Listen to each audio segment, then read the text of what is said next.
Iran had just played what looked like its last real card.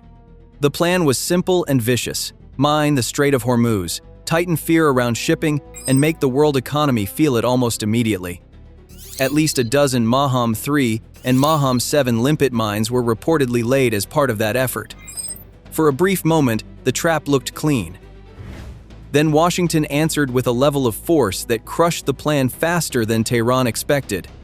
The sky over Hormuz filled with heavy strike pressure. A 10 Warthogs opened up with 30mm cannon fire over the dark water. And the operation Iran had designed to choke the global economy was already starting to sink before it had fully matured. But the real shock came in the next move. The United States understood that airstrikes alone could not secure the strait, so it did something Iran had not prepared for on the same scale. It pushed directly into the sea surface layer of the conflict. In a March 26 statement first reported by Reuters, Pentagon spokesperson Tim Hawkins confirmed that uncrewed drone boats were patrolling the Strait of Hormuz during Operation Epic Fury. The vessels were identified as GARCs, Global Autonomous Reconnaissance Craft, 5-meter robotic speedboats built by Black Sea Technologies in Maryland. They can navigate autonomously, patrol for hundreds of hours, and cover more than 2,200 nautical miles. Their first job was surveillance and early warning. But that is only half the story. When necessary, those same boats can be used as direct kamikaze attack craft against Iranian fast attack boats. That shifts the logic of the battle.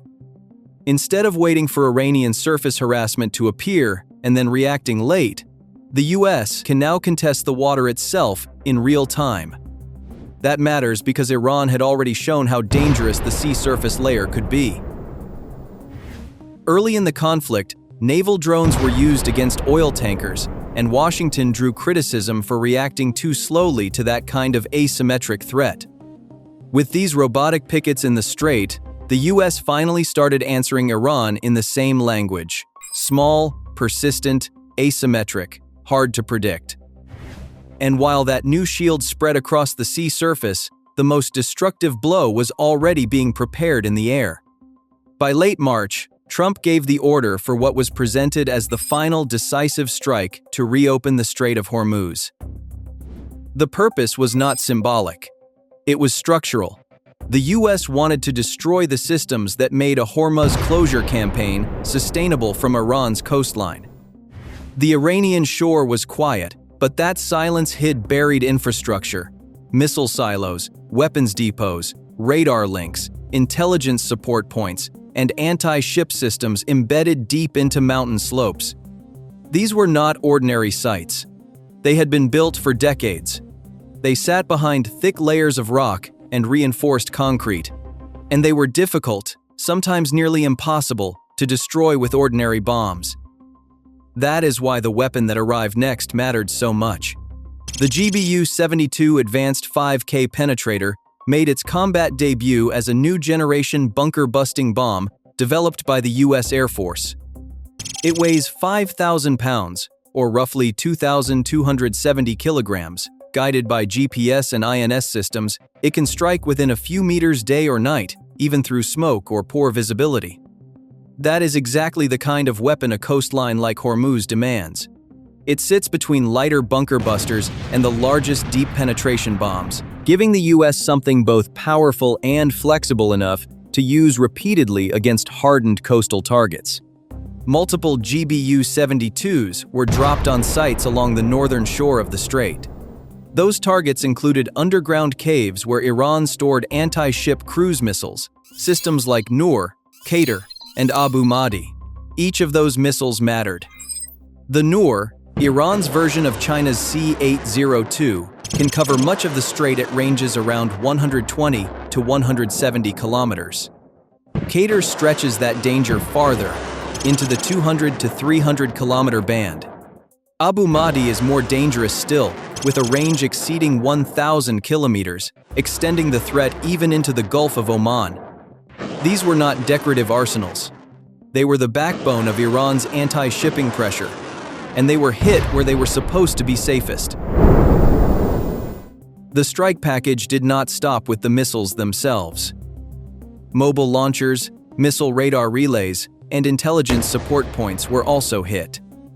The GBU-72 used speed and kinetic energy after release, smashing through rock and reinforced concrete before detonating with a delayed fuse. That fuse is the key. It does not explode on contact. It explodes after penetration. That means the real destruction happens inside. The shock wave collapses chambers from within, buried spaces cave in, support structures fail, and stockpiles protected for decades suddenly become traps. U.S. officials later said Iran's ability to threaten shipping through Hormuz had been significantly reduced. The effect on buried missile infrastructure was immediate enough that the blockade plan started losing coherence within hours. But even after the underground systems were hammered, the strait was still not secure, because small threats were still moving on the surface. And in Hormuz, small does not mean weak.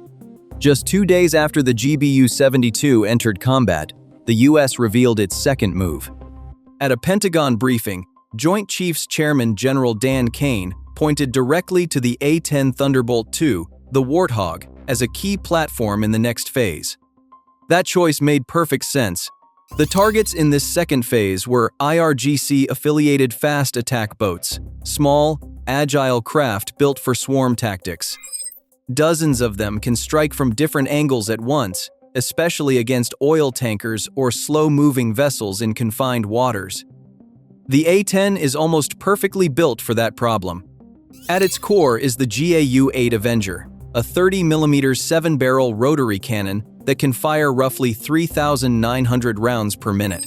Against a small, fast attack boat, that rate of fire is devastating. But the cannon is only part of why the A-10 mattered. Its bigger strength is that it can fly low, slow, and stay in the fight. It can patrol an area for long periods, identify targets at close range, and hit quickly. It can also carry Maverick missiles and rockets, giving it multiple ways to kill small maritime threats. That makes it both a surveillance platform and a strike machine. CENTCOM said A-10s were using exactly those strengths to hunt and destroy Iranian boats in the Strait of Hormuz. And they were not alone. AH-64E Apache helicopters were operating beside them, using Hellfire missiles and 30mm cannon fire to eliminate mobile threats near the coast, one by one. That combination changed the entire battle space. A-10s crushed swarm boats in open water. Apaches worked the shoreline. Drone boats expanded surveillance and early warning. Together, they did more than kill craft. They stripped Iran's swarm doctrine of its freedom to move. That mattered immediately for another reason: mine clearing. As long as Iranian fast boats could pop up and strike suddenly, mine-clearing vessels remained exposed. But once Warthogs and Apaches started dominating the area, the risk to clearance operations dropped sharply.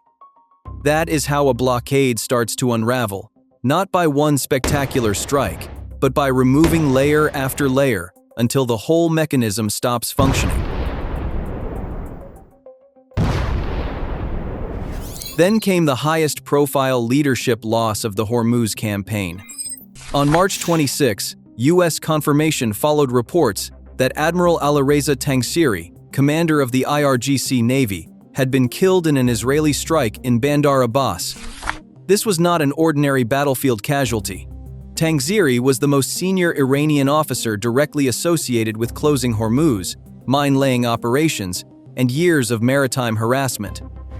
Israeli officials framed the strike as part of an effort to take apart the people running the blockade system, not just the hardware around them.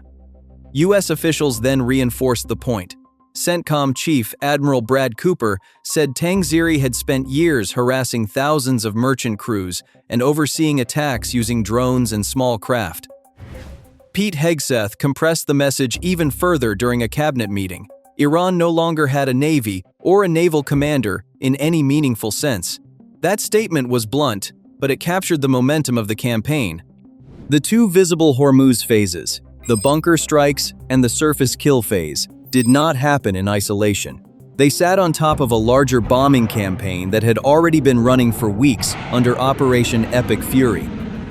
B-2 Spirit stealth bombers, conducted long-range nighttime strikes on buried missile facilities. B-1 Lancers hit anti-ship missile depots with repeated global strike missions. B-52 Stratofortress sustained pressure from the air with long endurance and heavy payloads. The result was cumulative.